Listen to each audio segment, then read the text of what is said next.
សូមជម្រាបសួរចាសូមជម្រាបសួរពុកម៉ែបងប្អូនទាំងអស់គ្នាចាសូមជម្រាបលាជាមួយនឹងខ្ញុំទាំងអស់គ្នា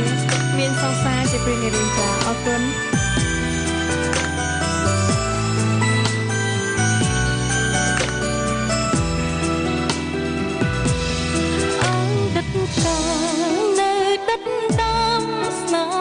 ក្បត់មិនចេញរ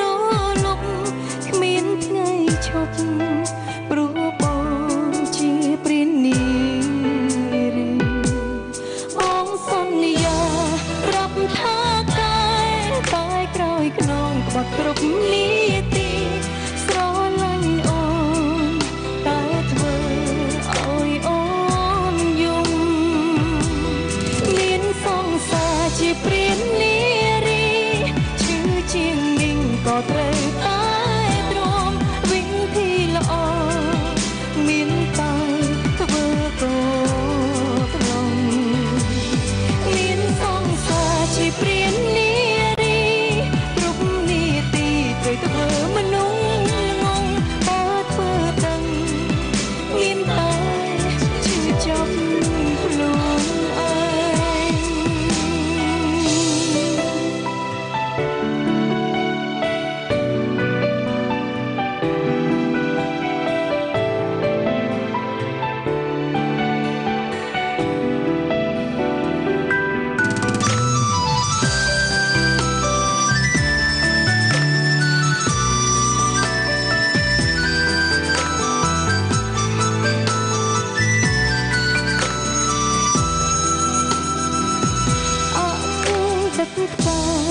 នៅទឹកតាមស្នាមធ្លាប់ក្បត់មិនចេញរលុកគ្មានថ្ងៃឈប់ព្រោះបងជាព្រានារីបងសន្យាប្រាប់ថាតែក្រោយខ្នងក្បត់គ្រប់នាទីស្រឡាញ់អូនតែធ្វើឲ្យអូនយំជាព្រានារីឈឺជាងនាងក៏ត្រូវតែទ្រាំវិធីល្អមានតែធ្វើក៏ត្រង់មានសង្សារជាព្រានារីគ្រប់នាទីត្រូវធ្វើមនុស្សល្ងងបើធ្វើដឹងមានតែជឿចាប់ខ្លួនឯងសិនដេញដោយបងថាបែកទៅកុំនៅទ្រាំស្នេហ៍បើមិនទុកចិត្តជាការពិតហ៊ានសូមមានតែបើមានសង្សារជាព្រានា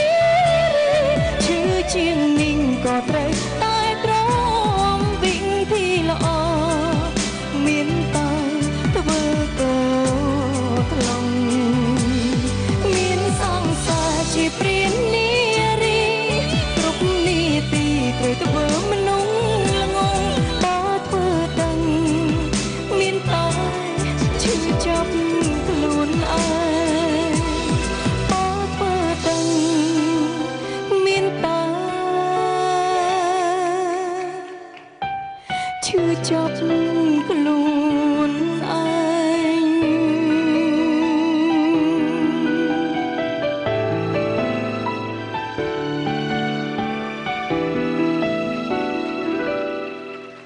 អរគុណ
អរគុណច្រើន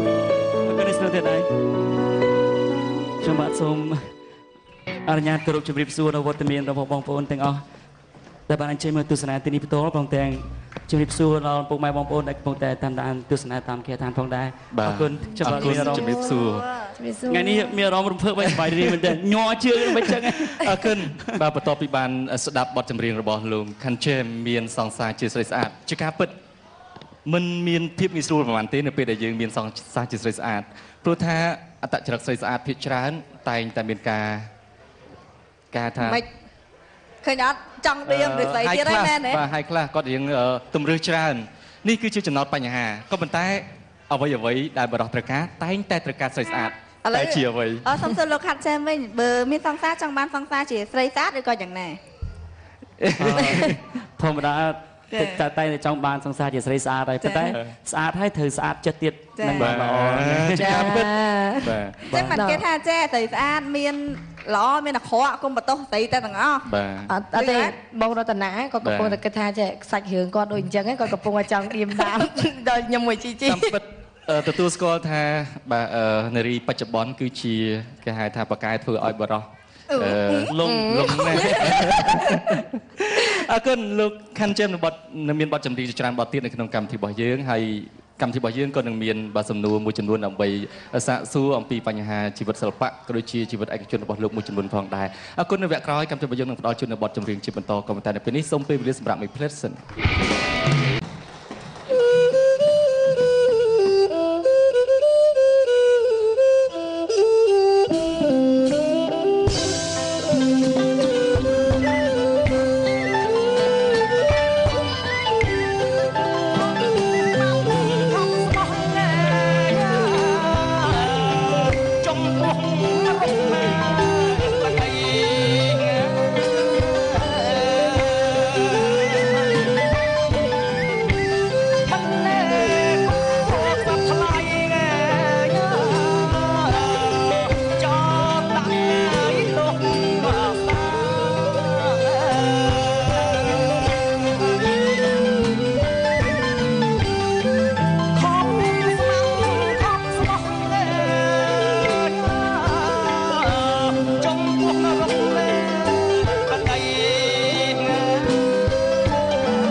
អរគុណ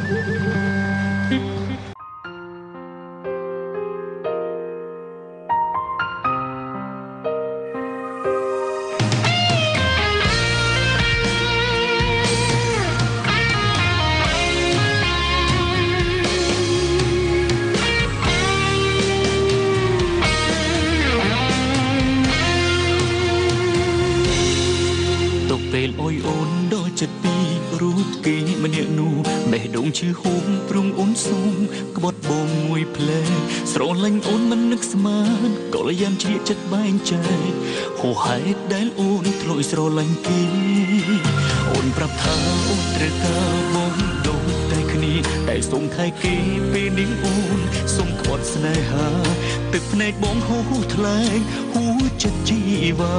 ប្រាប់សង្សារអូនក្បត់ឲ្យឆ្អែតចូល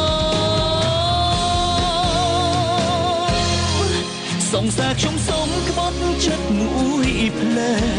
មិនសូវហួសហេតុមិនសូវឈឺផ្សាមិនសូវខ្មាស់គេមិនសូវអចាសួរតើអ្នកណាទទួលយកបានសង្សារខ្ញុំសូមក្បត់ចិត្តមួយផ្លែស្នេហាត្រូវចែករំលែកចិន្តាបេះដូងបងឈឺពេញអរ៉ាមិននឹកស្មានថាត្រូវជួបរឿងនេះ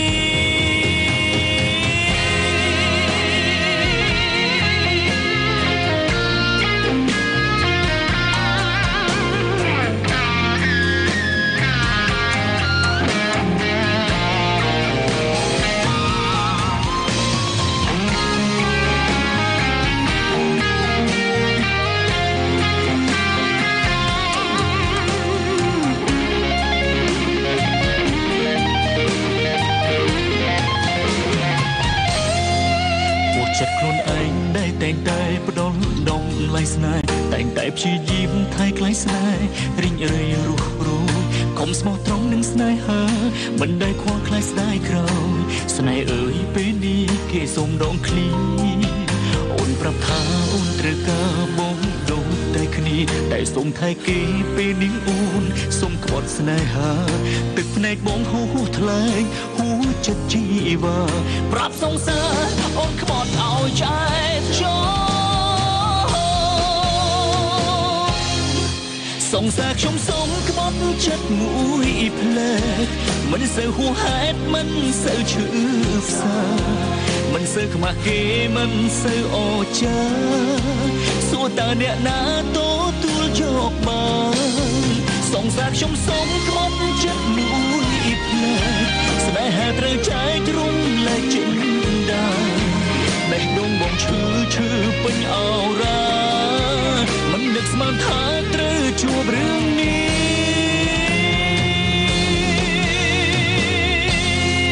សង្សារខ្ញុំសូមក្បត់ចិត្តមួយផ្លែមិនសូវហួសហេតុមិនសូវឈឺផ្សាមិនសូវខ្មាស់គេមិនសូវអង្ចាសួរតើអ្នកណាទទួលយកបានសង្សារខ្ញុំសូមក្បត់ចិត្តមួយផ្លែស្នេហាត្រូវចែករំលែកចិន្តាបេះដូងបងឈឺពេញអរ៉ាមិននឹកស្មានថាត្រូវជួបរឿងនេះបេះដូងបងឈឺពេញអរ៉ាមិននឹកស្មានថាត្រូវជួបរឿងនេះ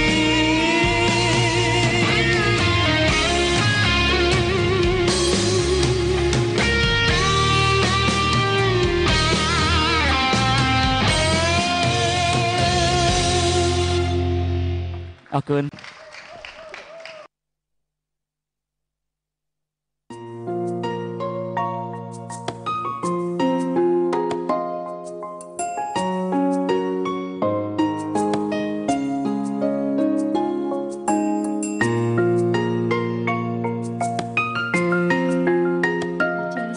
សួរម្ដងទៀតចាអរគុណសម្រាប់ជាមួយខ្ញុំប្របាទទៀតចង់មើលបងឲ្យចំចាអរគុណ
ឆ្លើយ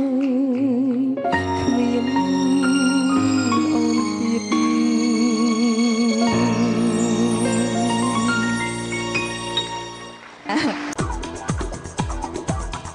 ហើយសូមបញ្ជាក់ផងដែរថានៅវគ្គក្រោយលោកអ្នកនឹងបានផ្ទុះសំណើចសោយក្អាកអាយតាមរយៈក្រុមកំ pl ែង CTN ប៉ុន្តែនៅពេលនេះអនុញ្ញាតសូមបង្វែរអារម្មណ៍ជួបជាមួយនឹងកិច្ចសម្ភាសដូចតទៅបាទសូមជំរាបសួរសាជាថ្មីបាទលោក Khan James និងកញ្ញា Linda អរគុណណាស់ចំពោះវត្តមានរបស់អ្នកទាំងពីរដែលបានផ្ដល់ជាកិត្តិយសជារឿយៗនៅក្នុងកម្មវិធីរបស់យើងក៏ដូចជាកម្មវិធីដទៃទៀតរបស់ CTN My TV ផងដែរបាទអរគុណឃើញថាថ្មីនេះតាមរយៈអ្នកទាំងពីរបទចម្រៀងថ្មីទទួលបានការចាប់អារម្មណ៍ថ្មីពីប្រិយមិត្តទស្សនិកជនលោកចេមអាចជម្រាបបានទេថាបទចម្រៀងប្រហែលបទថ្មីនេះមានចំណងជើងអ្វីខ្លះហើយគម្រោងនឹងចេញលក់នៅពេលណាដែរបាទបាទអរគុណហើយបទចម្រៀងដែលខ្ញុំបានចេញនៅប្រតិកម្ម Sunday គឺមាន4បទដែលបានចេញលក់ហើយគឺមានបទផ្ទះថ្មស្ដាំនិងអែតថ្មឆ្វេងបាទផ្ទះថ្មស្ដាំចេញលក់ជាអែតថ្មឆ្វេងជា VCD ហើយប៉ុន្តែឥឡូវនេះបទកំដរសង្សារគេឈឺចាប់ក៏មានចេញលក់ជា VCD ដូចគ្នាដែរដូច្នេះបទខ្ញុំបានចេញបាន7បទហើយនៅក្នុងប្រតិកម្ម Sunday ចេញបានប្រហែល7បទបាទបាន2បទ7បទហើយណាបាទបាន2 album ហើយបាទចាហើយនេះខ្ញុំបានចាប់អារម្មណ៍ទៅលើបទដែលលោក Khan James បានចេញបាញ់មិញចាមានសង្សារជាស្រីស្អាតតាមរយៈបទនេះឃើញថាមានការពេញនិយមក៏ដូចជាយើងតាមមើលទៅពីរោះក៏ដូចជាចាត្រូវជាមួយនឹងទស្សនវិជ្ជាជាក់ស្ដែងនៅក្នុងសង្គមចាអត្ថន័យក្នុងន័យស្នេហាតើបទនេះនឹងត្រៀមចេញជា VCD នៅក្នុងពេលណាដែរទៅបទនេះត្រៀមចេញ VCD នៅខែក្រោយបាទចាអញ្ចឹងបានន័យថាថតហើយចាចង់សួរទៅកញ្ញា Linda វិញចាយ៉ាងម៉េចដែរជាមួយនឹងបទចម្រៀងដំបូងគឺបទមានសង្សារជាព្រានារីឃើញថាមានការទទួលការគ្រប់គ្រងពីទស្សនិកជនច្រើនមានអារម្មណ៍យ៉ាងម៉េចដែរថាពេលដែលមានបទចម្រៀងពេលដែលយើងដំបូងឲ្យគេទទួលការគ្រប់គ្រងច្រើនអញ្ចឹងគិតថាចង់ព្យាយាមទៀតឬក៏យ៉ាងម៉េចដែរចា